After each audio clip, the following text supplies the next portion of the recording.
Você precisa saber que a história da Terra ainda está sendo escrita e está dividida em 4 grandes períodos de tempo, chamados éons. Éon Adeano, Arqueano, Proterozoico e Fanerozoico. Neste vídeo, vamos nos aventurar pelo éon Adeano, que mostra a jornada da Terra primitiva e caótica, desde a sua formação até o momento em que ela se tornou um planeta pronto para o surgimento da vida.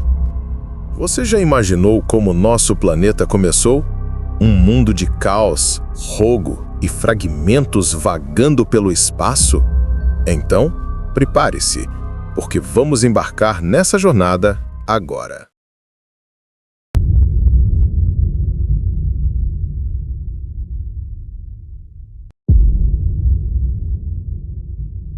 Há cerca de 4,6 bilhões de anos, restos de estrelas antigas formaram uma gigantesca nuvem de gás e poeira chamada nebulosa molecular. Essa nuvem continha principalmente hidrogênio e hélio, além de pequenos grãos de minerais e gelo, os fragmentos deixados por astros que haviam explodido muito antes do Sol nascer. Eram esses mesmos materiais que, com o tempo, se transformariam na Terra. Dentro dessa nebulosa, algumas regiões ficaram mais densas, como se guardassem pequenos corações de matéria.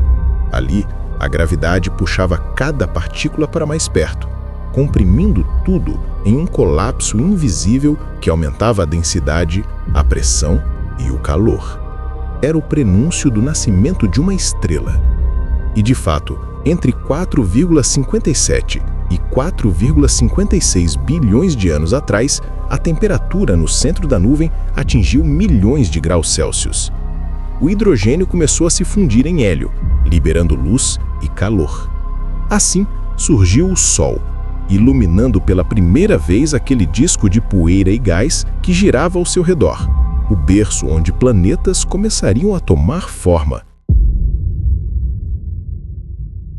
O material que não foi engolido pelo Sol entrou nessa dança cósmica, rodopiando e se achatando em um disco protoplanetário. Entre 4,54 e 4,52 bilhões de anos atrás, as partículas se chocavam e grudavam, como se fossem pequenos tijolos do espaço, formando blocos cada vez maiores chamados planetesimais. Entre eles, começava a se desenhar o embrião do nosso planeta. Com o passar dos milhões de anos, entre 4,54 e 4,52 bilhões de anos atrás, esses planetesimais cresciam, colidiam e se fundiam com violência, produzindo calor suficiente para derreter partes internas. Os elementos mais pesados, como ferro e níquel, afundaram em direção ao centro, formando o núcleo, enquanto os mais leves, como silício e alumínio, subiam para a superfície, moldando a crosta. Esse processo de diferenciação deu à Terra sua primeira estrutura interna. O planeta que nascia ainda era um mundo hostil, crateras em chamas, mares de lava e nuvens sufocantes de gás cobrindo tudo. Mas por trás desse cenário caótico, algo essencial estava acontecendo. A Terra já tinha núcleo, manto e crosta, os alicerces que sustentariam, muito tempo depois, o mundo que chamaríamos de lar.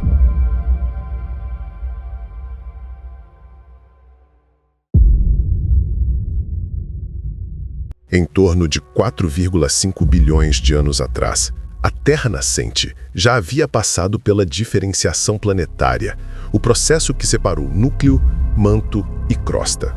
Mesmo assim, era um mundo instável, com mares de magma ondulando na superfície e choques cósmicos acontecendo sem trégua.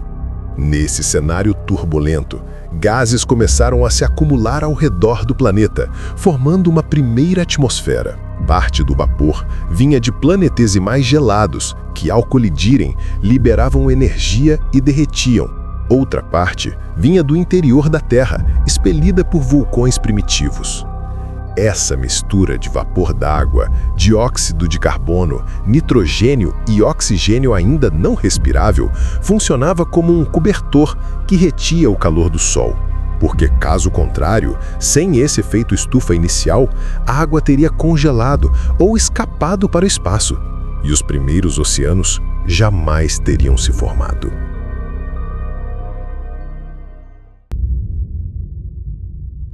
Mas os impactos ainda não tinham terminado. Entre 4,5 e 4,48 bilhões de anos atrás, aconteceu a grande colisão com Theia, um corpo do tamanho de Marte, que marcou um dos momentos mais dramáticos da história da Terra. O choque foi colossal, arrancando fragmentos da Terra e de Theia e lançando-os ao espaço. Lentamente, esses destroços do impacto se reuniram e deram origem a nada menos que a nossa Lua.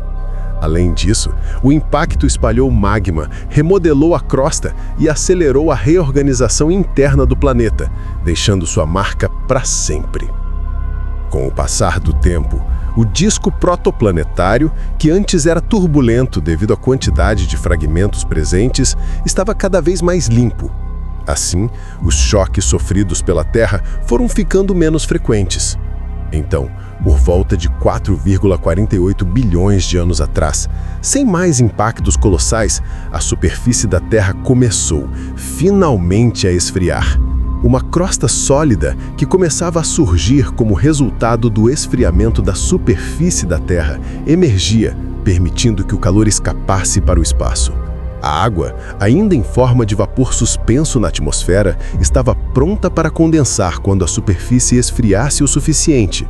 Enquanto isso, no coração do planeta, o núcleo externo de ferro permanecia líquido e em constante movimento, criando correntes elétricas que geraram um campo magnético, um escudo invisível que até hoje nos protege da radiação solar.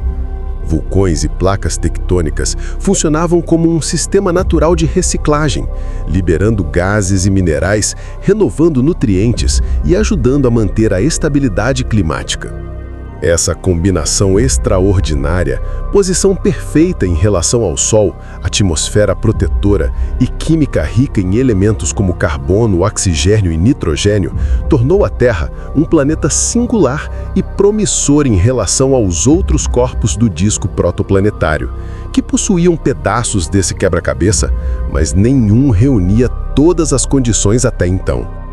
Nesse cenário, ainda faltavam os oceanos líquidos, chuvas contínuas e um ambiente adequado para a vida. Mas, aos poucos, o palco estava sendo montado, e o que viria nos próximos milhões de anos seria ainda mais surpreendente. Há cerca de 4,4 bilhões de anos, a Terra já não era apenas um oceano de magma. A crosta sólida começava a se espessar, formando uma camada rígida que recobria o interior incandescente. Vulcões ainda explodiam em fúria, lançando magma e gases sufocantes, mas o planeta finalmente dava sinais de que poderia sustentar uma superfície mais estável. Enquanto a crosta se consolidava, a atmosfera, carregada de vapor d'água, começou a esfriar.